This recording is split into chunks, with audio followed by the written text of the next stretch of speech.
Hello दोस्तों, आपका स्वागत है गोल्डन फ्यूचर प्लेटफॉर्म में। आज 16 दिसंबर 2022 है और मैं आप लोग के लिए 10 इम्पॉर्टेंट करंट अफेयर का क्वेश्चन लेके आई हूँ जो आपके आने वाले एग्जाम के लिए बहुत ही ज़्यादा इम्पॉर्टेंट रहेगा। अगर आप लोग मेरे चैनल पे नए हो तो चैनल को सब्सक्राइब कर लेना और बेल आइकन दबाना मत भूलना, जिससे कि आप लोग को मेरे आने वाले करंट अफेयर वीडियोज़ के नोटिफिकेशन मिल जाए और आपका एक भी इम्पॉर्टेंट वीडियोज़ मिस ना होने पाए। आज का हमारा पहला क्वेश्चन है, हाल ही में संस्कृति मंत्रालय ने देश भर में कितने क्षेत्रीय सांस्कृतिक केंद्र स्थापित किए हैं? इसका सही आंसर है ऑप्शन बी, 7 केंद्र। संस्कृति मंत्रालय ने देश भर में 7 क्षेत्रीय सांस्कृतिक केंद्र स्थापित किए हैं।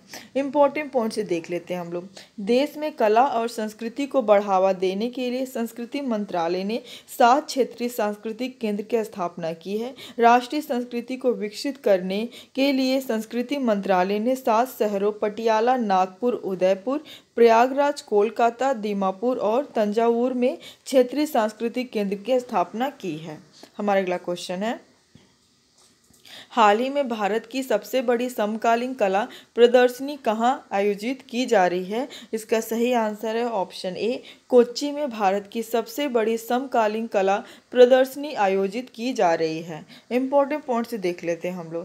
केरल में देश की सबसे बड़ी समकालीन कला प्रदर्शनी कोच्चि मुजिरिस कोच्चि में शुरू हो रही है। इस प्रदर्शनी में विश्व के विभिन्न देशों के 90 कलाकारों की 200 प्रमुख कलाकृतियों का प्रदर्शन किया जाएगा। In our veins flow ink and fire शीर्षक से इस प्रदर्शनी का प्रबंधन भारतीय मूल की सिंगापुर की सुबिगी राव ने किया है। हमारा अगला क्वेश्चन है, हाल ही में भारत की G20 अध्यक्षता में पहली बैठक कहाँ शुरू हुई है? इसका सही आंसर है ऑप्शन ए, बेंगलुरु में भारत की G20 अध्यक्षता में पहली बैठक शुरू हुई है। इम्पोर्टेंट पॉइंट से देख लेते हैं हम लोग। भारत G20 की अध्यक्षता कर रहा है। इसके तहत G20 वित्त और केंद्रीय बैंकों के उप प्रमुखों की पहली बैठक बेंगलुरु में शुरू हुई है। वित्त मंत्रालय और भारतीय रिजर्व बैंक यानी RBI द्वारा संयुक्त रूप से बैठक का आयोजन किया जाएगा। इस बैठक में भारत की G20 अध्यक्षता के तहत वित्त ट्रैक एजेंडे पर चर्चा की जाएगी। बेंगलुरु में 13 से 15 दिसंबर तक चलने वाली इस बैठक में G20 देशों के वित्त और केंद्रीय बैंकों के उप प्रमुख G20 फाइनेंस ट्रैक आर्थिक और वित्तीय मुद्दों पर विचार विमर्श करेंगे। हमारा अगला क्वेश्चन है, हाल ही में किसकी रिपोर्ट के अनुसार महिलाएं भारत में सार्वजनिक परिवहन की प्राथमिक उपभोगकर्ता हैं? इसका सही आंसर है ऑप्शन बी, विश्व बैंक के रिपोर्ट के अनुसार महिलाएं भारत में सार्वजनिक परिवहन की प्राथमिक उपभोगकर्ता हैं। इम्पोर्टेंट पॉइंट से देख लेते हैं हम लोग। विश्व बैंक की हाल ही में जारी रिपोर्ट में यह निष्कर्ष व्यक्त किया गया है और सार्वजनिक शहरी परिवहन को महिलाओं की जरूरतों के लिहाज से उपयुक्त बनाने के रास्ते सुझाए गए हैं। रिपोर्ट के मुताबिक सुरक्षित, किफ़ायती और भरोसेमंद सार्वजनिक परिवहन की कमी का असर महिलाओं पर पड़ता है। इस कारण उन्हें शिक्षा और रोजगार तक पहुंच बनाने में कठिनाई होती है।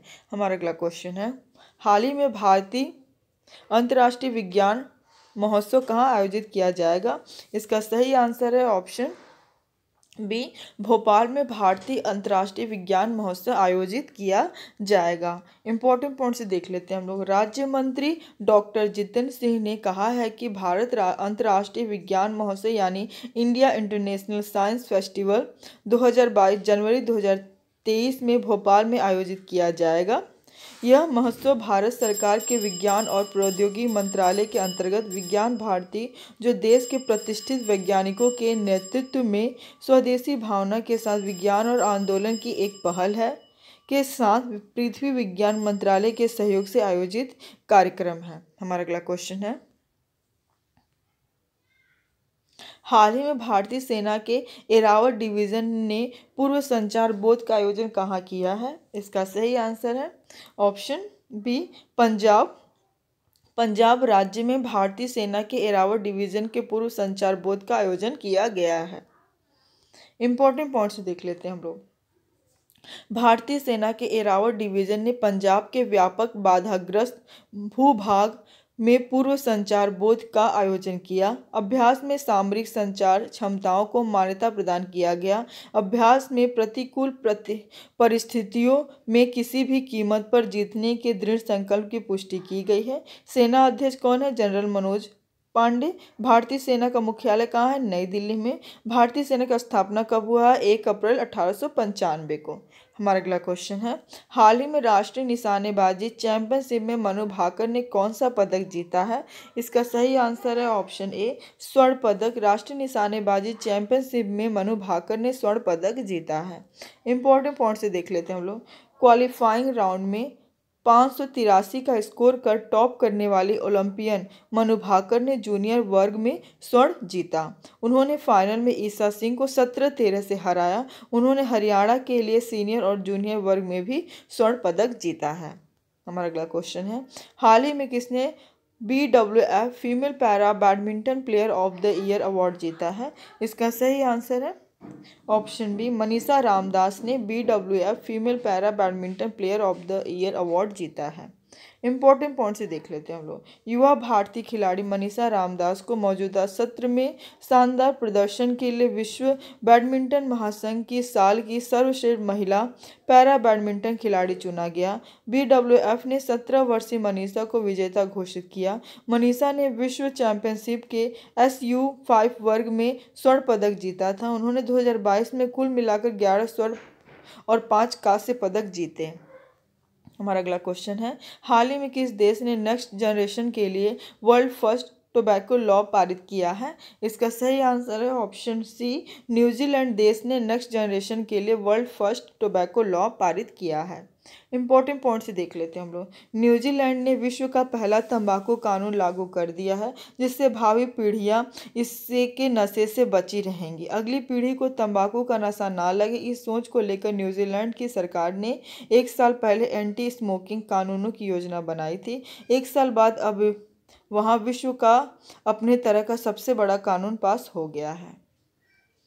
हमारा आखिरी क्वेश्चन है, हाल ही में ILO की 17वीं एशिया पैसिफिक क्षेत्रीय बैठक कहाँ आयोजित की गई है? इसका सही आंसर है ऑप्शन बी, सिंगापुर में ILO की 17वीं एशिया पैसिफिक क्षेत्रीय बैठक आयोजित की गई है। इंपॉर्टेंट पॉइंट से देख लेते हैं हम लोग। अंतर्राष्ट्रीय श्रम संगठन के 17वें APRM में सिंगापुर घोषणा एक संयुक्त वक्तव्य है जो सरकारों एवं सामाजिक साझेदारों से संघ की स्वतंत्रता को प्रोत्साहित करने तथा सामूहिक सौदेबाजी के अधिकार की प्रभावी मान्यता के माध्यम से सभी के लिए श्रम सुरक्षा सुनिश्चित करने का आग्रह करता है। कल का जवाब है, हाल ही में जम्मू कश्मीर उच्च न्यायालय का कार्यवाहक मुख्य न्यायाधीश किसे नियुक्त किया गया है?